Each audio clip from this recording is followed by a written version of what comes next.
तो आज हम खंगाल रहे हैं उस सवाल को जो संगीत प्रेमियों और खासकर जो लोग गाना चाहते हैं उनके मन में अक्सर उठता है कि भाई एक कामयाब गायक बनने के लिए क्या चाहिए। कभी गौर किया है, कुछ आवाजें सुनते लगता है बस रूह में उतर गई हैं। जबकि कुछ दूसरी आवाजें चाहे कितनी भी टेक्निकली परफेक्ट हो, वो जादू नहीं जगा पाती। हाँ, ये सवाल तो है और इस बहुत गहरा भी है, दिलचस्प भी। आज हमारे पास ना विश्लेषण के लिए एक वीडियो स्क्रिप्ट का सार है जो इसी टॉपिक पर है और वो बताती है कि अच्छा गायक बनने के लिए सात जरूरी चीजें हैं। 7 चीजें। हाँ, और ये सिर्फ आवाज की क्वालिटी से कहीं ज्यादा है। बिल्कुल। और आज हमारी कोशिश भी यही है समझने की कि ये सिर्फ गले का मामला नहीं है, ये तो आवाज, एहसास, डिसिप्लिन, सुनने की कला और शायद माइंडसेट, इन सब का एक कॉम्प्लेक्स मिक्सचर है। सही कहा। तो चलिए पड़ताल शुरू करते हैं, समझने की कोशिश करते हैं कि वो कौन सी बातें हैं जो कुछ गायकों को पहली लाइन से ही हमें बांध लेने का हुनर देती हैं। हाँ, बिल्कुल। तो देखिए, इस विश्लेषण के हिसाब से संगीत की दुनिया में एंट्री के लिए पहली और सबसे बेसिक शर्त वो है सुर और लय की पक्की समझ। मतलब इसके बिना तो गाड़ी आगे बढ़ ही नहीं सकती। हाँ, ये तो मतलब फाउंडेशन है, नींव का पत्थर। स्क्रिप्ट में भी इस पर बहुत जोर है। साफ लिखा है कि अगर सिंगर सुर से हट गया तो सुनने वाला कनेक्ट नहीं कर पाता, चाहे आवाज कितनी मीठी हो, कनेक्शन वहीं खत्म। एकदम बिल्कुल। इसीलिए तो हमारे यहाँ पारंपरिक रूप से रोज सा रे गा मा मतलब स्वर ज्ञान के अभ्यास पर इतना जोर दिया जाता है। और ये सिर्फ गले को साधने की एक्सरसाइज नहीं है। विश्लेषण में एक बड़ी गहरी बात कही गई है कि सुर सिर्फ तकनीक नहीं है, वो गाने वाले की आत्मा की पहचान बन जाता है। आत्मा की पहचान, वाह। हाँ, मतलब ये अपनी आवाज से रिश्ता बनाने जैसा है, उसे समझना, उसे संवारना। ये सोचने वाली बात है। सुर को सिर्फ गले का व्यायाम ना मानना, उसे अपनी पहचान का हिस्सा मानना। और इसी साधना को, इसी रिश्ते को मजबूत करने से जुड़ा है हमारा अगला पॉइंट, रियाज। हाँ, रियाज, रोज का अभ्यास, रेगुलर डिसिप्लिन वाला अभ्यास। बिल्कुल। इस विश्लेषण में वो जानी मानी कहावत भी है जो बड़े बड़े गायक अक्सर कहते हैं, रियाज से बड़ा कोई गुरु नहीं। हाँ, सुना है ये तो। और ये सिर्फ कहावत नहीं है, ये संगीत साधना का आप कह लीजिए निचोड़ है। कंटिन्यूटी वही कुंजी है। तो ये कंटिन्यूटी मतलब कितनी? इस विश्लेषण में कुछ बताया कि कितना अभ्यास करें रोज? इसमें एक जनरल गाइडलाइन दी है कि रोज कम से कम 1 घंटा निकालने की कोशिश करनी चाहिए। खास तौर पे सुबह का जो शांत माहौल होता है ना, हाँ। उसमें अभ्यास को ज्यादा फायदेमंद माना गया है। गला बेहतर खुलता है, ध्यान भी लगता है। अच्छा। पर देखिए, क्वांटिटी से ज्यादा ना रेगुलरिटी पर जोर है। रोज का थोड़ा थोड़ा अभ्यास भी ज्यादा असरदार होता है, बजाय इसके कि आप कभी कभी घंटों बैठ गए। कंसिस्टेंसी सही है। रोज थोड़ा, पर रोज। ठीक है, तो सुर पक्के हो गए, रोज का रियाज भी सेट हो गया। लेकिन क्या इतना ही? क्या सिर्फ टेक्निकली सही गाने से कोई महान गायक बन जाता है? मुझे लगता है कुछ और भी है। आप बिल्कुल सही दिशा में सोच रहे हैं।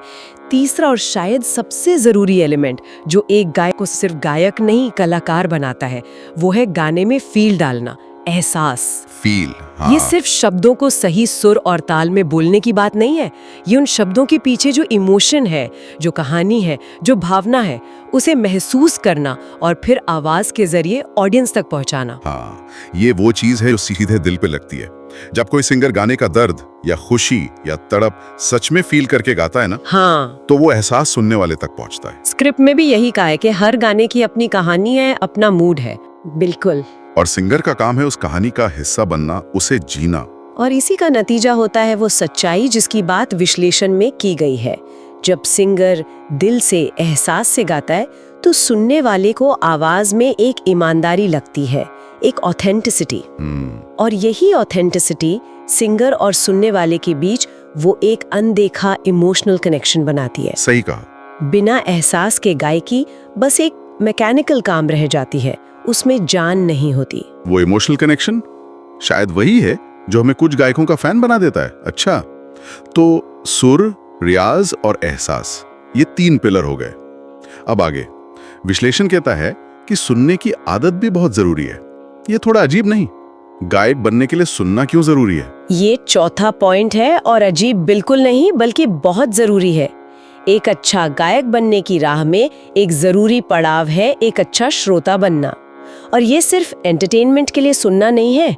विश्लेषण में सुझाव है कि जो महान गायक है, जो स्थापित गायक है, उन्हें ध्यान से सुनना चाहिए। जैसे कुमार सानू, लता जी, अरिजीत सिंह, सोनू निगम या जिस भी जॉनर को आप पसंद करते हैं उसके बेस्ट सिंगर्स। अच्छा, और ये सुनना मतलब सिर्फ एंजॉय करना या कुछ और?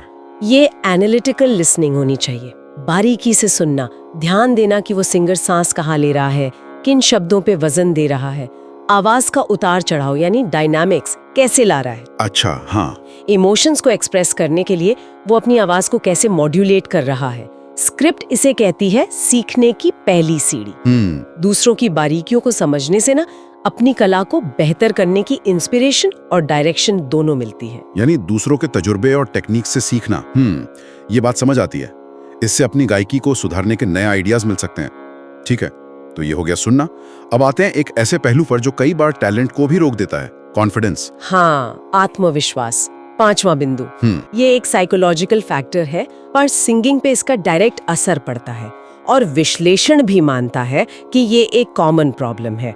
बहुत लोग होते हैं जो अकेले में या दोस्तों के बीच तो बहुत अच्छा गाते हैं। हाँ। लेकिन जैसे ही स्टेज पर या अनजान लोगों के सामने गाने की बात आती है, घबराहट हो जाती है, नर्वसनेस। इस स्क्रिप्ट में एक बड़ी राहत वाली बात लिखी है। क्या? कि ये जो डर है या घबराहट है, ये अक्सर बस शुरू के कुछ पलों की होती है, कुछ सेकंड्स की। हाँ, कुछ हद तक। जैसे ही सिंगर गाना शुरू करता है, वो जो म्यूजिक का फ्लो होता है वो उसे अपने साथ ले जाता है और कॉन्फिडेंस धीरे धीरे खुद आने लगता है। ऐसा होता है क्या? काफी हद तक होता है। संगीत में वो ताकत तो है, लेकिन ये कॉन्फिडेंस आता कहाँ से है? विश्लेषण साफ कहता है कि ये हवा से नहीं आता, ये सॉलिड तैयारी और लगातार अभ्यास से आता है। अच्छा। जब आपको पता होता है ना कि आपने अपना होमवर्क किया है, रियाज किया है, गाने को समझा है, तो स्टेज पर जाने का डर अपने आप कम हो जाता है। सही बात है। कॉन्फिडेंस आपकी अंदरूनी तैयारी का बाहरी रिफ्लेक्शन है, बस। मतलब तैयारी और अभ्यास ही जड़ है कॉन्फिडेंस की। ये बात तो खैर जिंदगी में हर जगह लागू होती है। चलिए अब छठे बिंदु पर आते हैं, जो मुझे पर्सनली बहुत जरूरी लगता है, अपनी आवाज को पहचानना। बिल्कुल, ये मौलिकता की बात है, सेल्फ एक्सेप्टेंस। विश्लेषण इस बात पर बहुत जोर देता है कि हर इंसान की आवाज नेचुरली यूनिक होती है, अलग।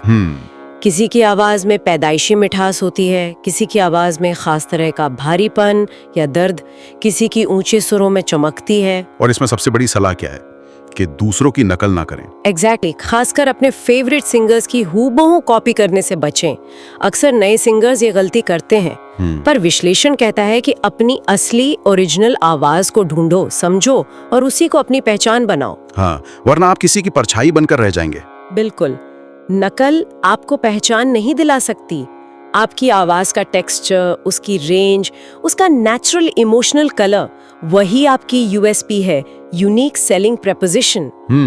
विश्लेषण का इशारा यही है कि अपनी इसी खासियत को पहचानकर उसे निखारना ही आपको भीड़ से अलग करेगा और आपकी कला को लंबी उम्र देगा। अपनी ओरिजिनलिटी को सेलिब्रेट करना बहुत जरूरी सबक है ये।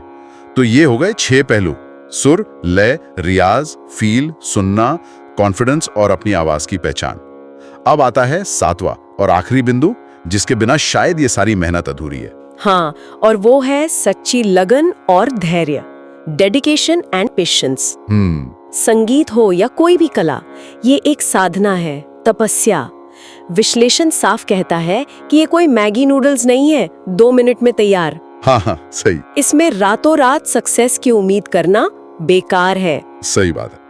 एक सिंगर की जर्नी तो सालों की मेहनत होती है, उतार चढ़ाव, घंटों का अभ्यास और कई बार फेलियर से सीखना भी। हाँ, ये एक मैराथन है, 100 मीटर की स्प्रिंट नहीं। और इसी लंबी दौड़ में टिके रहने के लिए क्या चाहिए? अटूट लगन और बहुत सारा धैर्य।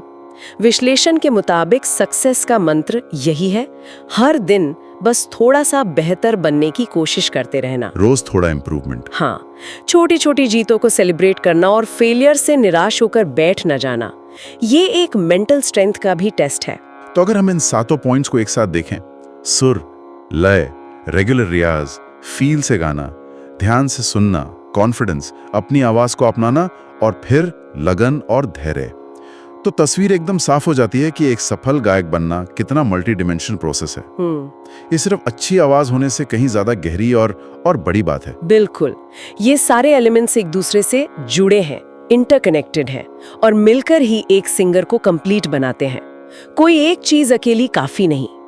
और विश्लेषण का जो आखिरी मैसेज है ना, वो बहुत पॉजिटिव और इंस्पायरिंग है कि अगर आपके अंदर गाने की सच्ची तड़प है, अगर आप दिल से गाते हैं, तो दुनिया आपकी आवाज जरूर सुनेगी। देर से ही सही, पर आपकी मेहनत, आपकी लगन रंग लाएगी। और जाते जाते विश्लेषण की वो एक लाइन जो वाकई दिमाग में बैठ गई है और शायद इस पूरी बातचीत का सार भी है जी। आवाज भगवान देती है, लेकिन पहचान तुम्हारा अभ्यास बनाता है। हाँ, क्या लाइन है ये! लाइन टैलेंट और मेहनत के रिश्ते को कितनी खूबसूरती से बताती है। नेचुरल टैलेंट यानी अच्छी आवाज, वो एक गिफ्ट हो सकती है, एक अच्छी शुरुआत। लेकिन उस आवाज को तराशना, उसे एक पहचान देना, उसे आर्ट के लेवल तक ले जाना, ये पूरी तरह सिंगर के डेडिकेशन, अभ्यास, डिसिप्लिन और लगन पर डिपेंड करता है। सही। और ये सिर्फ सिंगर बनने वालों के लिए नहीं, मेरे ख्याल से किसी भी फील्ड में एक्सेल करने वालों के लिए सोचने वाली बात है। टैलेंट शुरुआत है, मेहनत आपको मंजिल तक पहुंचाती है।